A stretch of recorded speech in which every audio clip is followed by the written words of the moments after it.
Հաճախ ոչ մի առանձին խախտում բավարար չէ արդյունքներն անվավեր ճանաչելու համար, բայց երբ այդ խախտումները կուտակվում են եւ դրանց ազդեցությունը այլևս չի կարող գնահատվել առանձին, մեկ խախտումը կարող է չազդել ընտրությունների արդյունքների վրա, բայց տասնյակ, երբեմն նաև հարյուրավոր նման դեպքեր արդեն փոխում են ամբողջ քաղաքական միջավայրը։ Սա է պատճառը, որ եվրոպական ընտրական իրավունքը կիրառում է կուտակային ազդեցության մոտեցումը կամ եթե կուզեք կոմուլյատիվ ազդեցության մոտեցումը։ Հենց այդ մոտեցումն է, որ բացակայում է ԿԸՀ սույն դատարանի առջև վիճարկվող որոշման մեջ։ Դիմումում ներկայացված են փաստեր, որոնք վերաբերում են պետական եւ համայնքային համակարգերի ներկայացուցիչների ներգրավմանը նախընտրական գործընթացներում։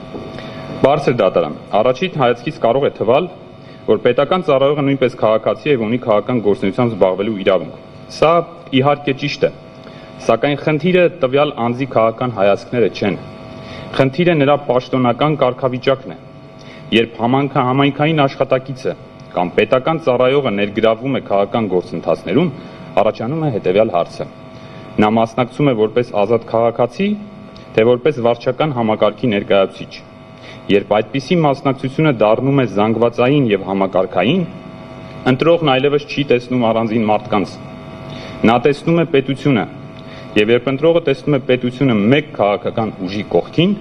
նրա ընկալման մեջ խախտվում է քաղաքական հավասարության սկզբունքը։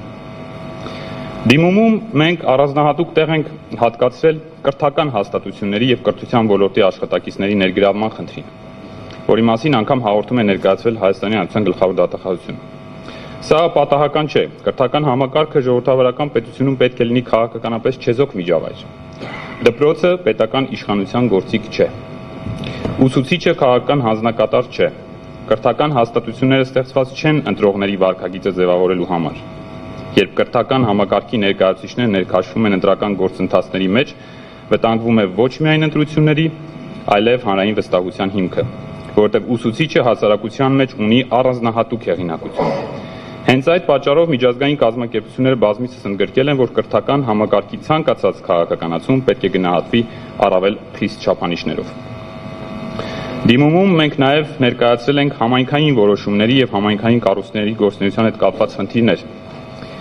Պատասխանող կողմը կարող է պնդել, որ այն որոշումները, որոնք մենք ներկայացրել ենք, ձևականորեն համապատասխանում էին օրենքին։ Ենթադրենք նույնիսկ այդպես է։ Բայց Սահմանադրական դատարանի խնդիրն այստեղ այլ է։ Դատարանը պետք է գնահատի ոչ միայն իրավական ձևը, այլև սահմանադրական բովանդակությունը։ Երբ սոցիալական նշանակություն ունեցող որոշումները ընդունվում են ընտրություններից անմիջապես առաջ, դատարանը պարտավոր է ուսումնասիրել դրանց ընտրական ազդեցությունը։ Մենք չենք պնդում, որ համայնքը չի կարող օգնել իր բնակիչներին, սակայն ընտրությունների ժամանակ ցանկացած նման գործողություն պետք է ենթարկվի առավել խիստ վերահսկողության, որովհետև ընտրողը կարող է այդ աջակցությունը ընկալել ոչ թե որպես համայնքային քաղաքականություն, այլ որպես քաղաքական բարեհաճություն, ինչպես որ եղել է այս ընտրություններում։ Իսկ նման ընկալումը արդեն ազդում է ազատ կամ արտահայտության վրա։ Բարձր դատարան, սույն գործի համար առանցքայինը հետևյալ է. արդյոք մենք գործ ունենք առանձին դեպքերի, թե գործ ունենք համակարգային երևույթի հետ։ Ներկայացված փաստերը միասնական համատեքստում ցույց են տալիս ոչ թե առանձին միջադեպեր, այլ վարքագծի օրինաչափություն։ Այդ օրինաչափությունը արտահայտվում է հետևյալ կերպ. պետական կառույցների ներգրավում, համայնքային համակարգի ներգրավում, կրթական համակարգի ներգրավում, վարչական կախվածությունների օգտագործում, քաղաքական եւ պետական ռեսուրսների միջև սահմանների ջնջում։ Հենց այս ամբողջությունն է, որ պետք է գնահատի Սահմանադրական դատարանը։ Պատասխանող կողմը հավանաբար հղում կկատարի թվերին, կասի, որ նույնիսկ եթե առանձին խախտումներ եղել են, ապա դրանք չեն ազդել արդյունքների վրա, ինչպես որ նշել է հունիսի 14-ի թիվ 258 որոշմամբ։ Սակայն սա սխալ հարցադրում է եւ սխալ մոտեցում։ Ժողովրդավարական ընտրությունների լեգիտիմությունը որոշվում է ոչ միայն վերջնական թվերով, այն որոշվում է նաև այն ճանապարհով, որով այդ թվերը ձևավորվել են։ Եթե մրցակցությունը ի սկզբանե անհավասար է եղել, պետության չեզոքությունը խախտվել է, վարչական ռեսուրսը ներքաշվել է ընտրական գործընթացում, ապա ընտրությունների արդյունքները կորցնում են իրենց սահմանադրական վստահելիությունը անկախ վերջնական թվաբանական տարբերություններից։ Այս պատճառով վարչական ռեսուրսի խնդիրը սույն գործի կենտրոնական հարցերից է։ Ժողովրդավարական ընտրությունների հիմնական նպատակը ոչ թե քվեաթերթիկների հաշվարկն է, այլ քաղաքացու կամքի ազատ ձևավորումն ու արտահայտումն է։ Եթե կամքը ձևավորվել է վախի պայմաններում, ապա նույնիսկ տեխնիկապես ամենաանթերի կազմակերպված քվեարկությունը չի կարող համարվել լիարժեք ժողովրդավարական։ Հենց այդ պատճառով միջազգային իրավունքը վաղուց հրաժարվել է ընտրությունները գնահատել միայն քվեարկության օրվա իրադարձությունների հիման վրա։ Ժամանակակից ժողովրդավարական չափանիշների համաձայն ընտրությունների ազատությունը գնահատվում է ամբողջ նախընտրական միջավայրի համատեքստում։ Միջազգային իրավունքում նաև վաղուց ձևավորվել է այսպես ասած սառեցնող ազդեցության գաղափարը, որի մասին քիչ առաջ խոսվեց։ Այս գաղափարի էությունը հետևյալն է. պարտադիր չէ, որ յուրաքանչյուր քաղաքացի իրականում ենթարկվի հետապնդման կամ ճնշման։ Բավարար է, որ քաղաքացիների մոտ ձևավորվի համոզմունք, թե նման հետապնդում հնարավոր է։ Բավարար է, որ քաղաքացին տեսնի օրինակներ։ Բավարար է, որ քաղաքացին համոզվի, որ քաղաքական ակտիվությունը կարող է ունենալ բացասական հետևանքներ։ Այդ դեպքում հասարակության մեջ սկսում է գործել ինքնագրաքննության մեխանիզմը։ Մարդիկ դադարում են բարձրաձայն արտահայտվել, դադարում են հրապարակային մասնակցել քաղաքական գործընթացներին, դադարում են պաշտպանել իրենց քաղաքական դիրքորոշումները։ Եվ արդյունքում ընտրությունները տեղի ունենում ոչ թե ազատ, այլ լրացված հասարակության պայմաններում։ Սա չափազանց կարևոր սկզբունք է, որովհետև այս գործում ներկայացված բազմաթիվ հանգամանքներ պետք է գնահատվեն հենց այս տեսանկյունից։ Արթուր Օսիպյանի, Արփինե Սողոյանի շուրջ տեղի ունեցած զարգացումները հանրային լայն արձագանք են ստացել։ Դրանք լայնորեն լուսաբանվել են լրատվամիջոցներով եւ դարձել են հանրային քննարկման առարկա։ Այս հանգամանքը կարևոր է ոչ այն պատճառով, որ դատարանը պետք է որոշի ով էր իրավացի, ով ոչ, այլ այն պատճառով, որ ընտրողը այդ ամենը տեսնում է նախընտրական գործընթացի ընթացքում, եւ դատարանը պետք է գնահատի, թե ինչ ուղերձ էր ստանում շարքային քաղաքացին։ Արդյոք նա ստանում էր այն ուղերձը, որ քաղաքական ակտիվությունը անվտանգ է, թե հակառակը ստանում էր այն ուղերձը, որ քաղաքական հակադրությունը կարող է հանգեցնել խնդիրների։ Սահմանադրական դատարանի խնդիրը ըստ մեզ հենց այս ազդեցության գնահատումն է։ Բարձր դատարան սույն գործով առանձնահատուկ ուշադրության է արժանի ևս մեկ հանգամանք։ Նախընտրական դիսկուրսում լայնորեն շրջանառվել են պատերազմի, անվտանգության, ճգնաժամի եւ ծանր հետևանքների մասին հայտարարություններ։ Անկախ նրանից, թե այդ հայտարարությունները հնչել են իշխանության ներկայացուցիչների կողմից, ընդդիմադիր գործիչների կողմից կամ այլ քաղաքական դերակատարների կողմից, դատարանը պետք է գնահատի նաև դրանց ազդեցությունը ընտրական միջավայրի վրա, որովհետև պատերազմի թեման սովորական քաղաքական թեմա չէ։ Հայաստանի Հանրապետությունում պատերազմը վերացական գաղափար չէ։ Այն հազարավոր քաղաքացիների անձնական փորձառությունն է։ Այն ունի անմիջական հոգեբանական ազդեցություն։ Երբ ընտրական գործընթացում ակտիվորեն օգտագործվում են պատերազմի, անվտանգության փլուզման կամ ազգային աղետի մասին կանխատեսումներ, ընտրողը սկսում է որոշումներ կայացնել ոչ թե ծրագրերի համեմատության հիման վրա, այլ վախի ազդեցության ներքո։ Իսկ վախի պայմաններում կայացված որոշումը չի կարող համարվել լիարժեք։ Բարձր դատարան, սակայն նույնիսկ եթե դատարանը ընդունի, որ այս բոլոր փաստերը իրապես ուշադրության են արժանի, մնում է ևս մեկ կարևոր հիմնահարց։ Ինչպես է կենտրոնական ընտրական հանձնաժողովը գնահատել այդ փաստերը եւ արդյոք նրա կողմից իրականացված իրավական վերլուծությունը համապատասխանում է սահմանադրական արդարադատության չափանիշներին։ Մեր համոզմամբ կենտրոնական ընտրական հանձնաժողովը պատշաճ կերպով չի իրականացրել իր սահմանադրական պարտականությունը եւ չի տվել ներկայացված փաստերի ամբողջական, բազմակողմանի եւ օբյեկտիվ գնահատականը։ Ընտրական գործընթացում կենտրոնական ընտրական հանձնաժողովը չի իրականացնում միայն կազմակերպչական գործառույթ։ Այն սահմանադրական մարմին է, նրա առաքելությունը միայն ձայների հաշվարկը չէ կամ ընտրությունների արդյունքների ամփոփումը։ Նրա առաքելությունը ընտրական գործընթացի ամբողջականության պաշտպանությունն է։ Երբ ընտրությունների արդյունքները վիճարկվում են եւ ներկայացվում են բազմաբնույթ փաստեր վարչական ռեսուրսի, ճնշումների, ընտրողների կամքի վրա ազդեցության, քարոզչական անհավասարության եւ այլ հանգամանքների վերաբերյալ, հանձնաժողովը պարտավոր է ոչ միայն արձանագրել այդ փաստերը, այլև գնահատել դրանց ընդհանուր ազդեցությունը ընտրական գործընթացի վրա։ Ընտրական իրավունքի բնագավառում գոյություն ունի մի հիմնարար սկզբունք. խախտումների ազդեցությունը չի գնահատվում միայն առանձին դեպքերի մակարդակում, այն գնահատվում է նաև դրանց համակցված ազդեցության տեսանկյունից։ Այս գործով, ինչպես արդեն նշեցի, առանցքային նշանակություն ունի կուտակային ազդեցության սկզբունքը։ Երբ առկա են բազմաթիվ խախտումներ կամ կասկած հարուցող հանգամանքներ, դրանց ազդեցությունը չի կարող գնահատվել մեկուսացված։ Օրինակ, եթե մեկ դպրոցում արձանագրվել է վարչական ռեսուրսի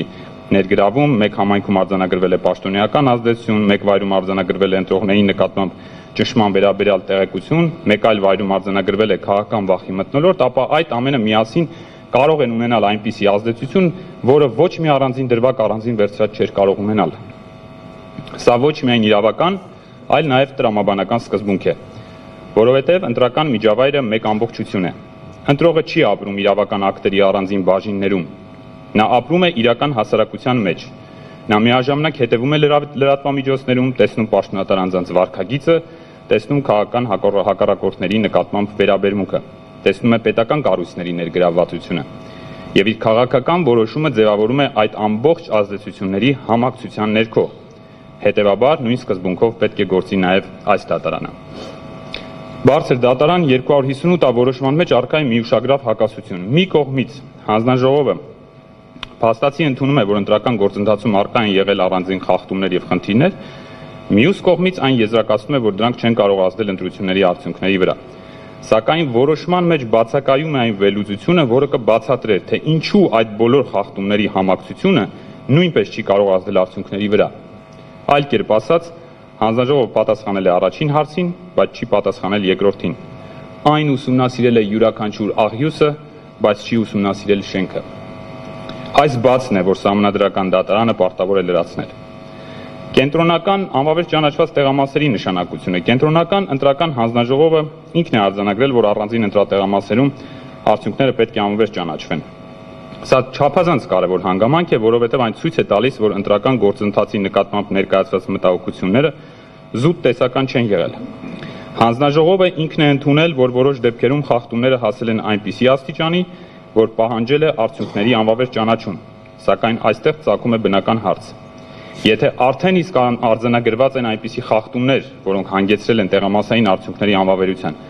ապա ինչու նույն հանձնաժողովը չի գնահատել, թե արդյոք նմանատիպ երևույթները գոյություն ունեցել են ավելի լայն մասշտաբով։ Ինչու չի ուսումնասիրվել ընդհանուր օրինաչափությունը։ Այս հարցերը պատասխան չեն ստացել։ Մինչդեռ ընտրական օրենսգիր Սահմանադրական օրենքը հստակ է այս հարցում։ Ընտրական օրենսգրքի 101 հոդվածի առաջին մասի կարգավորումից հետևում է, որ ապացուցման ենթակա չէ այն փաստը, թե արդյոք խախտումները փաստացի ազդել են ընտրությունների արդյունքների վրա։ Օրենսդրի պահանջը հստակ է։ Պետք է ապացուցել, որ խախտումները կարող էին ազդել ընտրության արդյունքների վրա։ Կարող էին ազդել ձևակերպումը ենթադրում է հավանականության առկայություն եւ առավել ցածր շեմ, մինչդեռ փաստացի ազդելու հանգամանքը ենթադրում է առավել բարձր շեմ եւ թվաբանական հաշվարկ պարզելու ազդեցության գոյությունն ու դրա աստիճանը։ Օրենսդրի ձևակերպումից չի բխում, որ ամեն դեպքում պետք է ապացուցել, որ արդյունքը կփոխվեր, ինչպես վերը նշվեց, բավարար էր ցույց տալ, որ առկա է հավանականություն ունենալու այլ արդյունք, քան այն, ինչ եղել է։ 3 ընտրատեղամասերում ձայների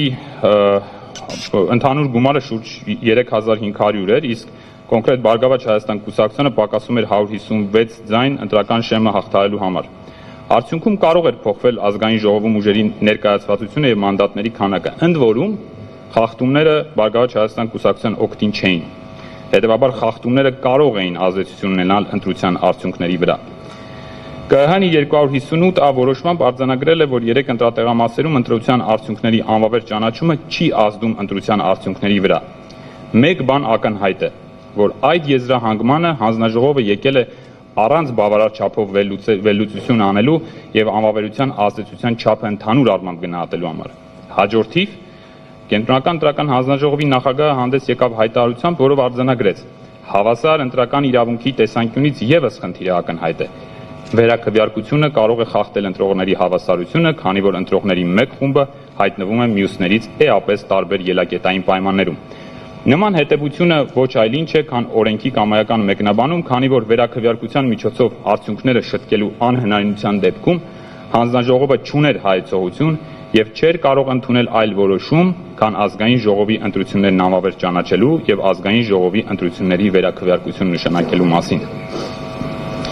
Ընտրությունների սահմանադրականությունը կախված չէ միայն նրանից, թե որքան գումար է ծախսվել։ Այն կախված է նաև նրանից, թե արդյոք բոլոր քաղաքական ուժերը ենթարկվել են նույն կանոններին։ Եթե մի քաղաքական ուժ պարտավոր է յուրաքանչյուր ծախս արտացոլել իր հիմնադրամում, իսկ մյուսը փաստացի կարողանում է օգտվել չհաշվառված ռեսուրսներից, ապա ընտրական մրցակցությունը այլևս հավասար չէ։ Այդ դեպքում ընտրությունների արդյունքը ձևավորվում է ոչ թե հավասար պայմաններում իրականացված քաղաքական պայքարի արդյունքում, այլ անհավասար ռեսուրսների պայմաններում։ Սա արդեն սահմանադրական խնդիր է, որովհետև ընտրությունների ազատությունը ենթադրում է նաև քաղաքական ուժերի հավասարություն։ Քաղաքացիական պայմանագիր կուսակցությունը հունիսի 10-ին ներկայացրել է նախընտրական հիմնադրամի հայտարարագիրը, որպես ծառայությունների եւ ապրանքների շուկայական արժեքի ընդհանուր չափ հայտարարելով 798 միլիոն 800 հազար դրամից մի փոքր ավելի։ Սա ընտրական օրենսգրքի 92 հոդվածով սահմանված առավելագույն չափից պակաս է ընդամենը 1,2 միլիոն ՀՀ դրամով։ Հայտարարագրի ուսումնասիրությունը ցույց է տալիս, որ դրանում ներառված են թվով 130 անշարժ գույքեր, որոնք քաղաքացիական պայմանագիր կուսակցությանը հանձնվել են անհատույց։ Ընդ որում վարձակալած եւ անհատույց օգտագործման վերցված գույքերի ընդհանուր թիվը 558-ն է։ Ընտրական օրենսգրքի 27-րդ հոդվածի երկրորդ մասի կարգավորումների համաձայն հիշատակված անշարժ գույքերը պետք է արտացոլված լինեին հայտարարագրում շուկայական արժեքով։ Դիմողի ուսումնասիրությունը ներկայացված փաստաթղթերի նաև ուսումնասիրությունը ցույց է տալիս, որ այդ արժեքները ոչ միայն հիմնադրամում ներկայացված արժեքները ոչ միայն չեն համապատասխանում գործող շուկայական արժեքներին, այլև հաճախ էականորեն տարբերվում են շուկայական արժեքից լինելով ցածր։ Օրինակ, Պրոշյան համայնքում Անդրանիկ փողոցում հայտարարագրվել է անշարժ գույք, որպես անհատույց օգտագործման վերցված, շուկայական արժեքը 20,000 ՀՀ դրամ։ Այն դեպքում, երբ նույն փողոցում համանման գույքը նույն մակերեսով, գրեթե նույն մակերեսով, դիմողը վարձակալել է 10 անգամ բարձր գնով 223,000 դրամ։ Նույն է վիճակը Հրազդան քաղաքում, նույն փողոցի վրա քաղաքացիական պայմանագիր կուսակցությունը հայտարարագրել է անհատույց օգտագործման վերցված տարածք 120,000 դրամով, այն դեպքում, երբ 3 անգամ փոքր տարածքը մեր ուժը կարողացել է օգտագործել 400,000 ՀՀ դրամով։ Նույն է վիճակը նաև Արտաշատ քաղաքում, դարձյալ նույն փողոցի վրա 3 անգամ ավելի մեծ տարածքը մեր ուժի կողմից օգտագործվում է շատ ավելի բարձր գնով, քան քաղաքացիական պայմանագիր կուսակցությունը ներկայացվել է։ Ընդ որում այս 130 անշարժ գույքերի անհատույց օգտագործումը նաև բացառել է կուսակցության կողմից հարկային պարտավորությունների կատարումը, ինչը չէր բացառվի վարձակալության դեպքում։ Համենայն դեպս սա այն տվյալն է, որը երևում է ներկայացված հաշվետվությունից։ Վերօգրյալ գների համադրումը ընտրություններին մասնակցած այլ ուժերի հայտարարած անշարժ գույքերի վարձակալության կամ շուկայական արժեքների հետ ցույց է տալիս, որ քաղաքացիական պայմանագիր կուսակցության ներկայացրած տվյալները չեն արտահայտում այդ գույքերի իրական շուկայական արժեքները։ Մեկ այլ կարևոր հանգամանք այն է, որ քաղաքացիական պայմանագիր կուսակցության հայտարարագրում ներառված չէ որևէ աշխատակցի աշխատանքային պայմանագիր։ Անկամ եթե այդ աշխատանքները կատարվել են անհատույց, ապա ընտրական օրենսգրքի 27-րդ հոդվածի երկրորդ մասի կարգավորումներին համապատասխան պետք է ներառված լինեին հայտարարագրում իրենց շուկայական արժեքով։ Միայն այն հանգամանքը, որ կուսակցությունն ունեցել է 558 գրասենյակ, ենթադրում է, որ այդ գրասենյակներից յուրաքանչյուրը ունեցել է գեթ 1 աշխատակից։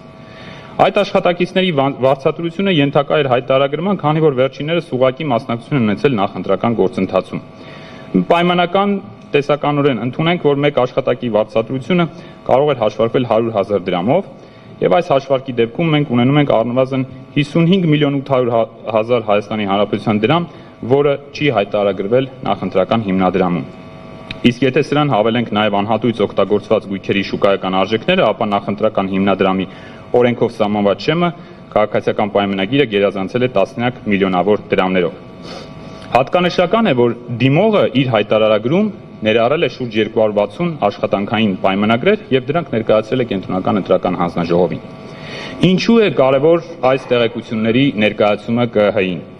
Նախընտրական հիմնադրամի սահմանաչափի գերազանցումը կամ նախընտրական հիմնադրամում ստացված ծառայությունների եւ աշխատանքների չներառումը առաջացնում է կոնկրետ իրավական հետևանքներ, ընդཐུպ մինչև ընտրություններին մասնակցող կուսակցությունների դաշինքի ընտրական ցուցակի գրանցման անվավեր ճանաչում։ Ընտրական օրենսգրքի 27-րդ հոդվածի 3-ից 5-րդ կետերը։ Մինչդեռ վերը նշված անշարժ գույքերի իրական շուկայական արժեքների եւ աշխատակիցների ծախսերի ներառումը, աշխատակիցների վարձատրությունից առաջ եկող հարկային պարտավորությունների ներառումը նախընտրական հիմնադրամում էականորեն գերազանցվելու էր քաղաքացիական պայմանագրի կողմից հայտարարված նախընտրական հիմնադրամի շեմը։ Սա նշանակում է, որ ընտրություններում քաղաքացիական պայմանագիր կուսակցությունը հավասարությամբ հանդես չի եկել նախընտրական քարոզարշավի ժամանակ եւ գտնվել է մրցակցությունից դուրս։ Եվ վերջինիս ընտրական ցուցակի գրանցումը դատարանի որոշմամբ ԿԸՀ-ի հիման վրա պետք է անվավեր ճանաչվեր։ Այս հանգամանքները պահանջում էին իրավասու մարմինների լիարժեք քննություն, որը չի իրականացվել, իսկ դրանց մասին դիմողի ներկայացված փաստարկները չեն գնահատվել ԿԸՀ-ի կողմից։ Բարձր դատարան, ո՞րն է այն չափանիշը, որով պետք է առաջնորդվի Սահմանադրական դատարանը։ Պատասխանող կողմը հավանաբար կառաջարկի հետևյալ չափանիշը, ապացուցեք, որ խախտումների պատճառով փոխվել է ընտրությունների վերջնական արդյունքը։ Նման մոտեցումը գործնականում անհնար է դարձնում ցանկացած ընտրական վեճի հաջող քննություն, որովհետև երբեք հնարավոր չէ ճշգրիտ հաշվարկել, քանի մարդ է փոխել իր քվեն, քանիսն են հրաժարվել մասնակցել ընտրություններից, ենթարկվել հոգեբանական ազդեցության, վախեցել արտահայտել իրենց քաղաքական դիրքորոշումը։ Այդ թվերը պարզապես հնարավոր չէ հաշվարկել, սակայն ժողովրդավարությունը չի կարող կախված լինել անհնարին ապացույցներից։ Ուստի դատարանը պետք է կիրառի այլ չափանիշ։ Այդ չափանիշը ընտրությունների նկատմամբ հանրային վստահության եւ ընտրական գործընթացի արժանահավատության չափանիշն է։ Մեր դիրքորոշումը հետեւյալն է. Սույն գործով դատարանը պետք է գնահատի արդյոք ներկայացված փաստերի ամբողջությունը ստեղծում է հիմնավոր եւ չփարատված կասկած ընտրությունների արդյունքների սահմանադրական արժանահավատության նկատմամբ։ Արդյոք պահպանվել է բավարար վստահություն, որ պաշտոնական արդյունքները արտացոլում են ժողովրդի ազատ կամքը։ Եթե այդ վստահությունը խաթարված է, ապա ընտրությունների արդյունքները չեն կարող պահպանվել միայն այն պատճառով, որ հնարավոր չէ ճշգրիտ չափել խախտումների ազդեցությունը։ Հայաստանի Հանրապետության Սահմանադրության երկրորդ հոդվածը սահմանում է. իշխանությունը պատկանում է ժողովրդին։ Սա Սահմանադրության ամենակարևոր նորմերից մեկն է։ Փաստացի այն ամբողջ սահմանադրական համակարգի հիմքն է։ Բոլոր պետական մարմինները, ներառյալ ազգային ժողովը, իրենց լեգիտիմությունը ստանում են հենց ժողովրդի կամքից։ Եթե ժողովրդի կամքը չի կարող ազատորեն արտահայտվել, ապա սահմանադրական ամբողջ կառուցակարգը կորցնում է իր հիմքը։ Հետևաբար, ընտրությունների նպատակը միայն պատգամավորներ ընտրելը չէ, ընտրությունների նպատակը ժողովրդի ինքնիշխանության իրացումն է եւ հենց այդ պատճառով ընտրական գործընթացի նկատմամբ ցանկացած լուրջ կասկած ինքնաբերաբար վերածվում է սահմանադրական խնդրի։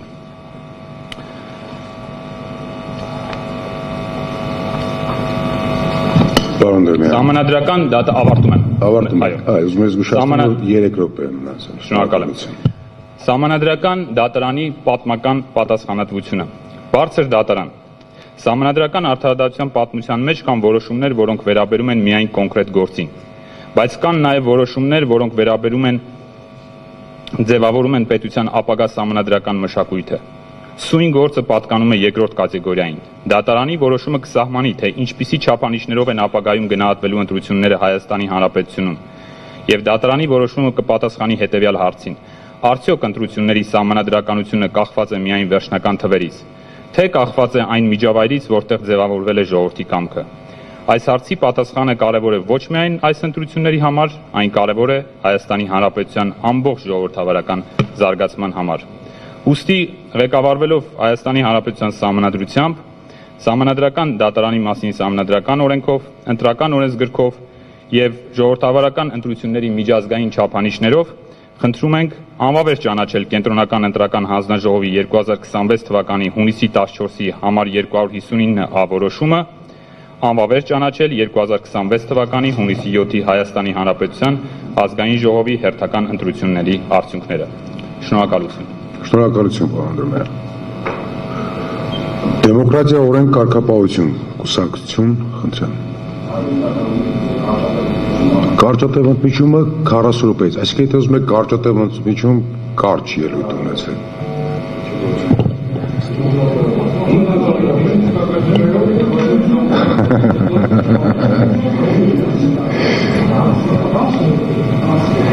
Ըստ մեր աշխատակարգի, որ որոշել էինք, մենք 40, եթե առանձին ուզում եք դուրս գալ եւ վերադառնալ, խնդրեմ, բայց հիմա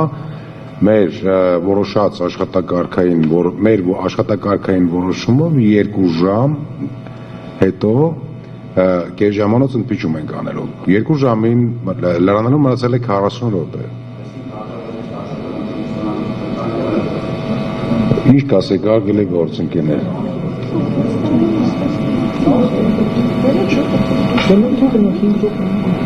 Եթե մենք խախտելու ենք միշտ Խոսքը խախտման մասին չէ, խոսքը եթե որևէ բան պետք է փոխենք, պետք է փոփոխություն կատարվի աշխատակարգային համապատասխան որոշման մեջ, բայց իմ կարծիքով յուրաքանչյուր 5-10 րոպե կարճատև ընդմիջում նույնիսկ անելու պարագայում ըստ էության տուժելու է մեր աշխատանքը։ Իմ 40 րոպեից մենք ունենալու ենք երկարատև չէ, 30 րոպեանոց ընդմիջում։ Իրականում հարցի էությունը կայանում էր նրանում, քանի որ տեղեկատվությունը այնքան բավականաչափ շատ է, որ 40 րոպեվա ընթացքում յուրաքանչյուր դիմումատու ներկայացնում է բավականաչափ տեղեկատվություն եւ հիմնավորումներ, ուղղակի կարճատև ընդմիջումով թարմացում ընդհանրապես, որից հետո հնարավոր կլինի, այսինքն հաշվի առնելով, որ արդեն տեսանք մենք, թե ինչպես է ընթանում գործընթացը, զուտ առաջարկի տեսքով յուրաքանչյուր 2 դիմումատուից հետո կարճատև ընդմիջում։ Հիմա դուք ձեր ժամանակ բոլորի դիմումները արգելի գործընկերներ նախորդ արակված են եղել բոլորին։ Եվ ես մի առաջարկություն ունեմ, եթե դուք մտահոգություն ունեք, որ կարող է ձեր դիմումներում բարձրացած հարցերը այս ելույթների միջոցով ամբողջությամբ չհասնեն մեր ունկնդիրներին կամ ձեր ունկնդիրներին, ես կարող եմ առաջարկել ձեզ, եթե դեմ չեք, առարկություն չկա, բոլորի դիմումները մենք տեղադրենք Սահմանադրական դատարանի պաշտոնական կայքեջում։ Սա աննախադեպ է, բայց առաջարկությունն է, իմ կարծիքով շատ լավ առաջարկություն է, որ բոլոր դիմումները տեղադրենք մեր կայքում, որը տեսանելի կլինի մեր հասարակությանը, բայց դա դուք